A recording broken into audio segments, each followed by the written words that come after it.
Hello you guys, welcome to my channel. I'm Louise, I'm an artist, and I have now been teaching art classes on Skillshare for a little over 3 months. Thought I'd tell you about my experience and my earnings and my tips for other prospective Skillshare teachers. So let's get into it. For those of you who don't know, Skillshare is an online learning platform where creatives and experts can publish classes, and students can pay a small monthly fee to access all of the classes on the platform. So it's sort of a Netflix for both sharing our knowledge and skills and learning skills from other people. This video, by the way, is not sponsored by Skillshare. These are just my honest, unbiased opinions. So as a Skillshare teacher, you get paid for 2 different things. You get paid for referrals, getting other people to sign up for the platform using your links, your referral links, and you get paid for minutes. Every minute of your content watched by paying Skillshare members. I published my first class on Skillshare on the 1st of September 2021.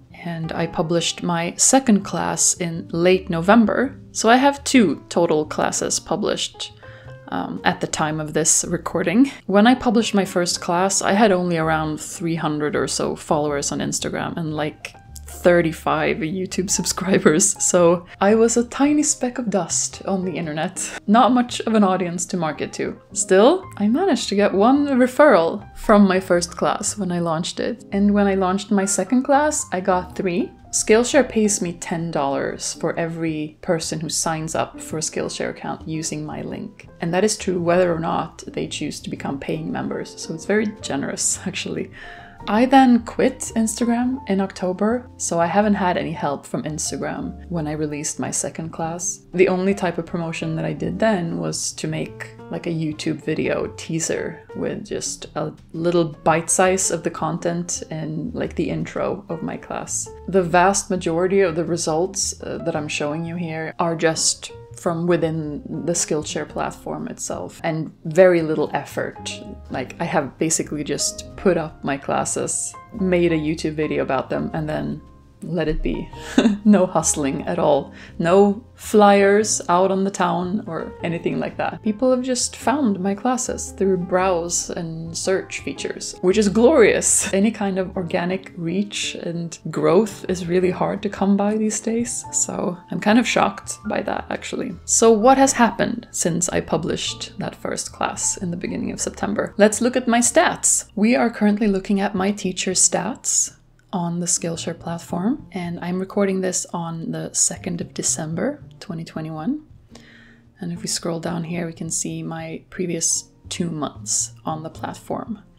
So my first month, I got 1 referral, that's $10, and I got royalties, and royalties are the minutes watched that I get paid for. And royalties, the way I've understood them, is that they shift constantly based on like how many people are paying members, or I don't know, other factors. But there are other videos on YouTube where people try to calculate the exact amount per minute that you get paid. I don't really care that much about that, to be honest. So you can see the total earned for September was a little over 25 bucks, which I thought was awesome with just 1 class. And October, I still had only my 1 class, and I didn't make any referrals that month, so I only got almost 20 bucks for the minutes watched. Here's my minutes and my students. Students simply just means the amount of people who have taken my class or are currently taking my class. And the metric that matters here for minutes watched is premium minutes, because that's what you get paid for. So you can see it has steadily gone up, and it's really peaked here in November when I published my second class. And I will show you the classes that I published in a little while. My latest stats for November are looking really nice. I have 3 premium referrals, and those, I'm guessing those are from YouTube. So that's 30 bucks. And then it hasn't been entirely decided yet what the exact payout will be, because I will be paid for November on the 16th of December. And that's the way it is every month. But I can already see like an estimate. And as you can see, this is way more than I've gotten previous months. And let's look more closely at my classes, the classes that I have made. So the first class that I made is this one, how to paint bird portraits in watercolor. I chose this topic for my first class because it was the thing that I was most comfortable doing, because I had just spent the whole summer painting my very first collection of bird portraits. That was just the medium and the style that I felt the most comfortable teaching. And so I made a class about it, and it's not long at all. It's 43 minutes, and around 40 minutes to an hour is what Skillshare recommends that you keep your classes to. It's a nice, manageable time investment for students to make. I recorded the process of painting this blue tit, and then I give a quick run through of the materials that I use and how to choose a good reference photo. When I came up with this lesson plan here, I was doing a lot of research on Skillshare. I was looking a lot at what other watercolor painters and teachers on the platform were doing and how they structured their lessons and you know, the different things that they talked about, and I took that into account when I made my own class. It's an okay class. In hindsight, I know I could have done better. I could have made the videos a bit more even. A few of these lessons are like 2-3 minutes, and then there's one that's over 17 minutes long, and it's ideal if you keep all of the lessons pretty short, like around 5 minutes. And there's, you know, not a lot of background music or anything like that. It's not like my YouTube videos, but it's all right. There are a few students and a few good reviews, 2 good reviews, and people seem to like it. So for a first class, I guess it was good. And I can see the stats here for my class, how many students and how many visitors, how many minutes watched. Let's look at my second class, the one that I recently released. This class did a lot better than my first class, and I think that's because it is more beginner focused. This class, I structured more the way that I structure my YouTube videos. I used background music, I used a lot more B-roll, additional little shots that sort of explained something that I was talking about, and I tried to make them even more engaging. The lessons are much more even in length. Just like on YouTube, the title and the thumbnail are super, super important. They are the first ones that people will see when they search for something or scroll all the available classes. If it's a nice thumbnail with some proof that you actually know what you're teaching, then that's gonna go a long way. And I think this thumbnail has performed pretty well. Definitely put a lot of effort into your thumbnails and your title. Make sure you have good keywords in your title. So for example, I chose to include both the word pencil and the word sketching, beginner artists, drawings. So as you can see, this class has only been published since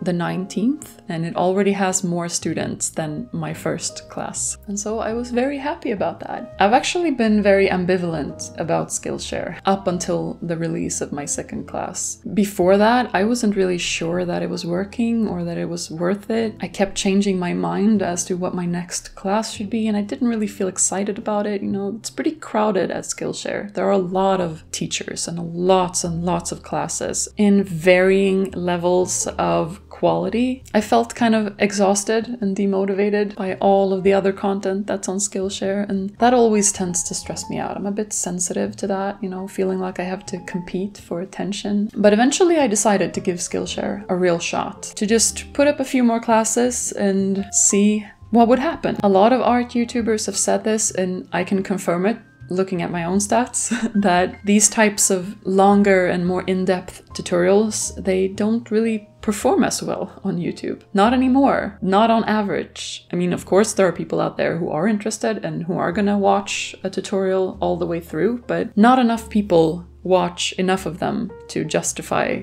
the amount of work that it takes to produce a video like that. It's a lot of work, a lot of unpaid work, at least for me. I'm not monetized on YouTube yet, so I think people on YouTube aren't necessarily looking for that type of educational experience, but Skillshare students are, and Skillshare is paying me for creating these tutorials. And so it made sense for me to put my more educational material on Skillshare and to just share excerpts from them on YouTube. If people like it and want more, they can just, get a free trial of Skillshare and they can take my classes for free. So that's really nice. It remains to be seen what happens with Skillshare going forward. If it's going to get oversaturated or students are going to tire of it and leave, what design choices they will make to the platform, and if they're going to change their payment model. I mean, anything can happen. As a Skillshare teacher, I have no control over that at all, and that is scary. But as of now, I really enjoy the experience of being a teacher on Skillshare. I definitely feel that it's worth it, and it's actually a big part of my income strategy. In the end, I always own my content, and I can always just choose to take it off the platform and put it somewhere else where I have all the control. And so I'm not really worried about the future in that regard. Would I recommend Skillshare to other artists and teachers?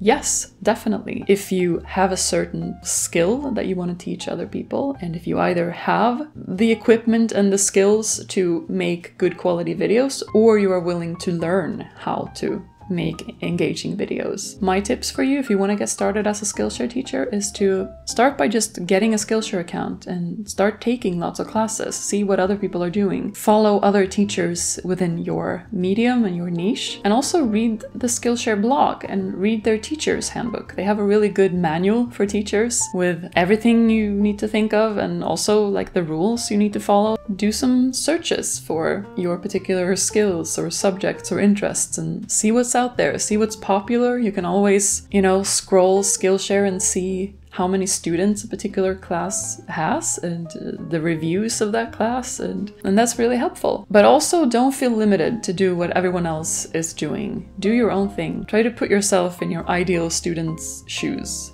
and make the type of classes that you would have loved when you were starting out. If you have any other questions about Skillshare and my experience with it, feel free to ask them in the comments. As always, thank you for watching, and maybe we'll see each other in another video.